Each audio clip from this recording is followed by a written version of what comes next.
Hello students. तो आज हम लोग चैप्टर 6 का एनसीईआरटी सॉल्यूशन करने वाले हैं।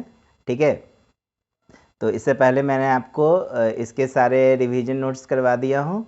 ठीक है, पार्ट 1 to 4 में। ठीक है, आज हम लोग पार्ट 5 में इसमें जितने भी क्वेश्चन आंसर हैं आपके चैप्टर में बीच में जो सवाल जवाब रहते हैं उनको भी मैंने इस चैप्टर में कवर किया है, और जो एनसीईआरटी के एक्सरसाइज के सवाल हैं, ठीक है, उन्हें भी मैं यहाँ पर पूरा बताया हूँ। ठीक है, तो सबसे पहले हम लोग पार्ट से जो प्रश्न है उसको देखते हैं। तो पहला प्रश्न है कि मल्टी सेलुलर जीवों जैसे मानव में ऑक्सीजन की ज़रूरत को पूरा करने के लिए डिफ्यूजन काफ़ी क्यों नहीं होता है। ठीक है, मैंने आपको बताया था ब्रीदिंग और रेस्पिरेशन के विषय में। ठीक है, तो यहीं पर ये जो ब्रीदिंग एक प्रोसेस था जिसे हमने कहा था कि हम लोग वातावरण से ऑक्सीजन लेते हैं और कार्बन डाइऑक्साइड छोड़ते हैं। ठीक है ना, यह प्रक्रिया जो है एक श्वसन कहलाता है। और जो रेस्पिरेशन होता है, ठीक है ना, श्वसन, वो एक्चुअली हमारे सेल में होता है। ठीक है ना, जिसको हम लोग सेलुलर रेस्पिरेशन पढ़े थे। ठीक है, तो सेलुलर रेस्पिरेशन में डिफ्यूजन की घटना को हम लोग अध्ययन नहीं करते हैं। ठीक है, तो यहाँ पर हमें बताना है कि मल्टी सेलुलर जीव जैसे मानव में ऑक्सीजन की ज़रूरत को पूरा करने के लिए डिफ्यूजन जो है सिर्फ क्यों नहीं होता है। तो देखिए, डिफ्यूजन एक ऐसी एक पैसिव प्रक्रिया है जो फिजिकल बलों पर निर्भर करती है। डिफ्यूजन के द्वारा पदार्थों को कम दूरी तक ही ले जाया जा सकता है। किसी भी मल्टी सेलुलर जीव में हर कोशिका तक ऑक्सीजन पहुंचाने की ज़रूरत होती है, और ऐसे जीवों में जिस रास्ते से ऑक्सीजन प्रवेश करता है वहां से कोशिकाओं की दूरी बहुत होती है, और उतनी दूरी तक केवल डिफ्यूजन के द्वारा ही ऑक्सीजन पहुंचाना संभव नहीं है। अतः बहुकोशिकीय जीवों में ऑक्सीजन की ज़रूरत को पूरा करने के लिए डिफ्यूजन काफ़ी नहीं होता है। ठीक है, इसीलिए यहाँ पर हम लोग ध्यान देंगे, जब हम लोग ऑक्सीजन लेते हैं तो वो हमारे फेफड़े तक जाता है और वहाँ पर गैसों का एक्सचेंज होता है। उसके बाद जो है सेलुलर रेस्पिरेशन स्टार्ट होता है। ठीक है, दूसरा प्रश्न है कि कोई चीज़ जीवित है या नहीं, इसे पता करने के लिए हम किन बातों का पता करते हैं। तो हम अपने ज्ञान और अनुभव के आधार पर किसी चीज़ में जीवन की उपस्थिति का पता करने के लिए कई बातों के बारे में पता कर सकते हैं। उदाहरण के लिए, किसी बड़े जानवर में हम देखते हैं कि वह सांस ले रहा है या नहीं। पहला, पौधों में जब हम किसी पौधे में होने वाली वृद्धि से पता करते हैं तो वह जीवित है या नहीं। लेकिन कई सरल जीवों में सांस लेने की प्रक्रिया या वृद्धि को नहीं देखा जा सकता है। ऐसी स्थिति में वैज्ञानिक मॉलिक्यूलर स्तर पर गति को ही जीवन का लक्षण मानते हैं। ठीक है, ये बहुत अच्छे सवाल है। ठीक है, आपके एग्जामिनेशन में ये सवाल पूछे जाते हैं। ठीक है, तो ध्यान देंगे, जब हम लोग किसी को जो सजीव हैं या बड़े जानवर हैं, ठीक है ना, हम सबसे पहला जो सिम्टम है उनके सांस को देखते हैं। अगर वह सांस ले पा रहा है तो हम कहते हैं जीवित है। अगर उनका सांस नहीं चलता है तो हम कहते हैं उनका मृत्यु हो चुका है। ठीक है ना, उसी तरह पौधे में हम उसकी वृद्धि के आधार पर पता करते हैं। चलिए, क्वेश्चन नंबर 3, किसी भी जीव द्वारा बाहर से किन पदार्थों का इस्तेमाल किया जाता है। तो कोई भी जीव बाहर से कई पदार्थ इस्तेमाल करता है। उदाहरण के लिए, एक पादप अक्सर जल, ऑक्सीजन, कार्बन डाइऑक्साइड और खनिजों का इस्तेमाल करता है। वहीं एक जंतु बाहर से भोजन, ऑक्सीजन और जल का इस्तेमाल करता है। ठीक है, प्रश्न संख्या 4 क्या है, जीवन को जारी रखने के लिए कौन कौन सी प्रक्रियाएं आवश्यक है। तो बच्चों, जीवन को जारी रखने के लिए पोषण, श्वसन और पदार्थों का परिवहन जरूरत है। ठीक है, अगला प्रश्न है, समपोषी और विषमपोषी पोषण में क्या अंतर है। तो बच्चों, समपोषी पोषण में जीव अपना भोजन खुद बनाता है, जबकि विषमपोषी पोषण में जीव किसी अन्य जीवों से भोजन लेता है। अगला प्रश्न है, फोटोसिंथेसिस के लिए कच्चा माल पादप कहाँ से लेते हैं। तो बच्चों, पादप कार्बन डाइऑक्साइड हवा से लेते हैं और जल मिट्टी से लेते हैं। ठीक है, कार्बन डाइऑक्साइड जो हवा में जो मौजूद है वहाँ से पादप, पेड़ पौधे जो है वहाँ से कार्बन डाइऑक्साइड को ग्रहण कर लेते हैं, और जल जो है वो मिट्टी से लेते हैं। ठीक है, जाइलम के माध्यम से। अगला प्रश्न है, हमारे स्टमक में एसिड की क्या भूमिका होती है। तो बच्चों, स्टमक में एसिड भोजन में मौजूद किसी भी जर्म को मार देता है, और यह स्टमक के मीडियम को एसिडिक बना देता है, जो गैस्ट्रिक एंजाइम के काम करने के लिए बहुत जरूरी होता है। ठीक है, अतः स्टमक में एसिड का एक इम्पोर्टेंट रोल माना जाता है। ठीक है, अगला प्रश्न है डाइजेस्टिव एंजाइम्स क्या होते हैं। ठीक, तो डाइजेस्टिव एंजाइम भोजन में मौजूद जटिल पदार्थों को सरल पदार्थों में बदल देते हैं जिससे कि उनका अवशोषण आसानी से किया जा सके। अगला प्रश्न है पाचन के बाद भोजन को अवशोषित करने के लिए स्मॉल इंटेस्टाइन के डिजाइन में क्या खास बात होती है। तो बच्चों, स्मॉल इंटेस्टाइन की भीतरी दीवार में कई उंगली जैसी संरचनाएं होती है। इनके कारण स्मॉल इंटेस्टाइन की भीतरी दीवार का सरफेस एरिया बढ़ जाता है जिससे एब्जॉर्प्शन के लिए अधिक एरिया मिलता है। हम लोगों ने पढ़ा था भिलाई के विषय में। ठीक है, उसी भिलाई के विषय में बताया जा रहा है। इसके अलावा स्मॉल इंटेस्टाइन के छोटे वायस के कारण भोजन स्मॉल इंटेस्टाइन में अधिक देर तक ठहरता है जिससे एब्जॉर्प्शन के लिए अधिक समय मिलता है। अतः हम जानते हैं या कह सकते हैं कि सबसे ज़्यादा जो भोजन का पाचन होता है हमारे शरीर में वह स्मॉल इंटेस्टाइन में ही होता है। ठीक है, क्योंकि यहाँ सबसे ज़्यादा से ज़्यादा भोजन का जो एब्जॉर्प्शन है वो इसी जगह पर होता है। अगला प्रश्न है रेस्पिरेशन के लिए ऑक्सीजन लेने के मामले में जलीय जीवों की तुलना में थलीय जीव किस किस तरह से बेहतर होते हैं। तो बच्चों, रेस्पिरेशन के लिए ऑक्सीजन लेने के मामले में जलीय जीवों की तुलना में थलीय जीव बेहतर होते हैं। स्थलीय वातावरण में ऑक्सीजन प्रचुर मात्रा में उपलब्ध होता है, दूसरी ओर जलीय वातावरण में ऑक्सीजन सीमित मात्रा में मौजूद होता है। अतः अधिक ऑक्सीजन उपलब्ध होने के कारण ऊर्जा पैदा करने के मामले में थलीय जीव जो है अधिक कुशल होते हैं। इसलिए थलीय जीव कई ऐसे काम कर पाते हैं जो जलीय जीवों के लिए संभव नहीं होता है। ठीक है, अगला प्रश्न है विभिन्न जीवों में ग्लूकोज के ऑक्सीकरण के विभिन्न तरीके क्या हैं। तो बच्चों, विभिन्न जीवों में ग्लूकोज का ऑक्सीकरण दो तरीके से होता है। इन तरीकों को हम लोग एरोबिक रेस्पिरेशन और एनारोबिक रेस्पिरेशन कहते हैं। मैंने आपको बताया था एरोबिक रेस्पिरेशन जो ऑक्सीजन की उपस्थिति में होता है और एनारोबिक रेस्पिरेशन या तो लिमिट सप्लाई ऑफ ऑक्सीजन या फिर ऑक्सीजन की अनुपस्थिति में होता है। एरोबिक रेस्पिरेशन में पाइरूवेट का ऑक्सीकरण ऑक्सीजन की उपस्थिति में और एनारोबिक रेस्पिरेशन में पाइरूवेट का ऑक्सीकरण ऑक्सीजन की अनुपस्थिति में होता है। ध्यान देंगे। ठीक है, इसमें एरोबिक रेस्पिरेशन में ज़्यादा ऊर्जा बनती है और एनारोबिक रेस्पिरेशन में कम ऊर्जा बनती है। ठीक है, मानव शरीर में ऑक्सीजन और कार्बन डाइऑक्साइड का परिवहन कैसे होता है। तो बच्चों, मानव शरीर में ऑक्सीजन तथा कार्बन डाइऑक्साइड का परिवहन सर्कुलेटरी सिस्टम द्वारा होता है। एल्वेलाई में कार्बन डाइऑक्साइड खून में से निकलता है और ऑक्सीजन खून में जाकर मिलता है और खून में जाने के बाद ऑक्सीजन हीमोग्लोबिन के साथ जुड़ जाता है और फिर विभिन्न कोशिकाओं तक पहुंचा दिया जाता है और रेस्पिरेशन के बाद कार्बन डाइऑक्साइड बनता है जिसे खून द्वारा ले जाया जाता है और कार्बन डाइऑक्साइड का ज़्यादातर हिस्सा ब्लड प्लाज्मा में ही विलय बनकर आगे बढ़ता है। इस तरह मानव शरीर में ऑक्सीजन तथा कार्बन डाइऑक्साइड का परिवहन होता है। अगला प्रश्न है गैसों के आदान प्रदान करने के लिए अत्यधिक क्षेत्रफल बनाने के लिए या अधिकतम क्षेत्रफल बनाने के लिए मनुष्य के लंग किस तरह से डिजाइन किए होते हैं। तो बच्चों, गैसों के आदान प्रदान के लिए अधिकतम एरिया बनाने के लिए लंग्स का डिजाइन जो है सटीक बना हुआ होता है। ठीक है, लंग के अंदर असंख्य एल्वेलाई होते हैं जिनमें गैसों का आदान प्रदान आसानी से होता है और अल्वियोलाई की गोलाकार रचना के कारण गैसों के विनिमय के लिए अत्यधिक सरफेस एरिया भी मिल जाता है। ठीक है, तो इस तरह से गैसों के आदान प्रदान के लिए अधिक क्षेत्रफल बनाने के लिए मनुष्य के लंग जो है डिजाइन किए हुए होते हैं। अगला प्रश्न है मनुष्य के शरीर में ट्रांसपोर्ट सिस्टम के प्रमुख अंग कौन कौन से हैं। तो बच्चों, मानव ट्रांसपोर्ट सिस्टम के प्रमुख अंग और उनके निम्नलिखित कार्य हैं। जैसा पहला है हार्ट, यह डीऑक्सीनेटेड ब्लड को लंग की ओर पंप करता है और ऑक्सीनेटेड ब्लड को विभिन्न अंगों तक पंप करता है। आर्टरी का काम क्या है, यह ब्लड को हार्ट से विभिन्न अंगों तक ले जाता है और अधिकतर आर्टरी में ऑक्सीनेटेड ही ब्लड बहता है। वेन, यह ब्लड को विभिन्न अंगों से हार्ट तक ले जाता है और अधिकतर वेन में डीऑक्सीनेटेड ब्लड बहता है। ब्लड क्या है, विभिन्न पदार्थों के परिवहन में ब्लड का काम किसी वाहन की तरह होता है। तो इस तरह से ये मुख्य कार्य हैं।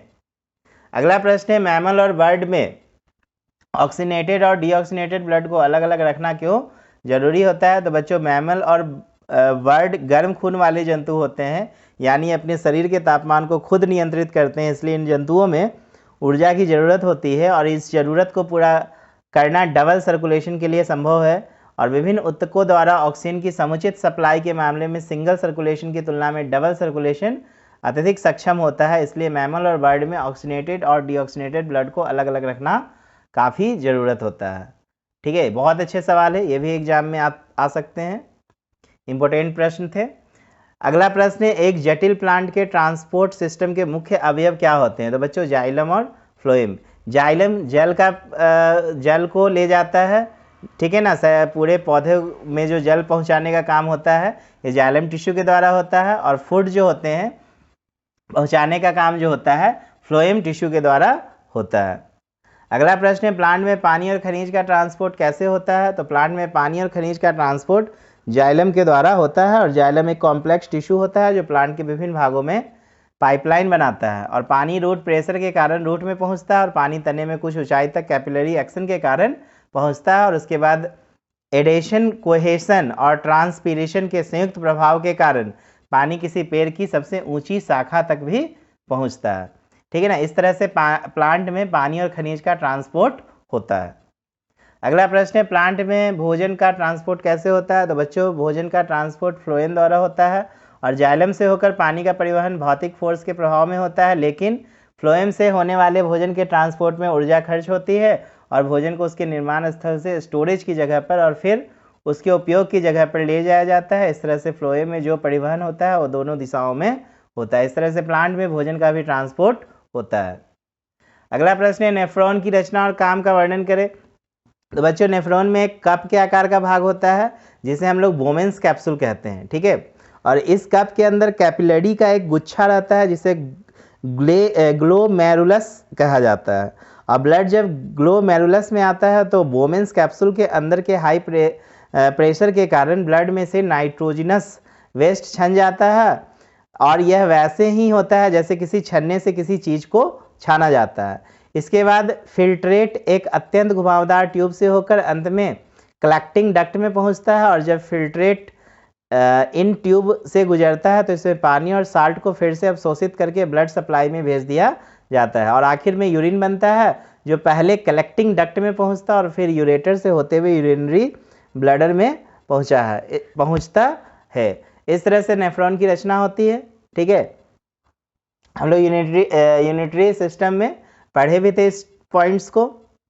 अगला प्रश्न है, प्लांट किस तरह से वेस्ट प्रोडक्ट को उत्सर्जित करते हैं? तो बच्चों प्लांट के भिन्न भिन्न अंगों के पास उत्सर्जन की अपनी अलग अलग व्यवस्था होती है। कार्बन डाइऑक्साइड को स्टोमाटा, लेंटिसेल और अन्य छिद्रों से होकर बाहर निकाला जाता है, और कई प्लांट अपने मृत उत्तकों में वेस्ट प्रोडक्ट को स्टोर करते हैं, और पेड़ों से पत्ते झड़ने के साथ ही कई वेस्ट प्रोडक्ट भी निकल जाते हैं, और कई वेस्ट प्रोडक्ट रेजिन और गम के रूप में भी बाहर निकलते हैं। इस तरह प्लांट जो है वेस्ट प्रोडक्ट को उत्सर्जित करते हैं, ठीक है।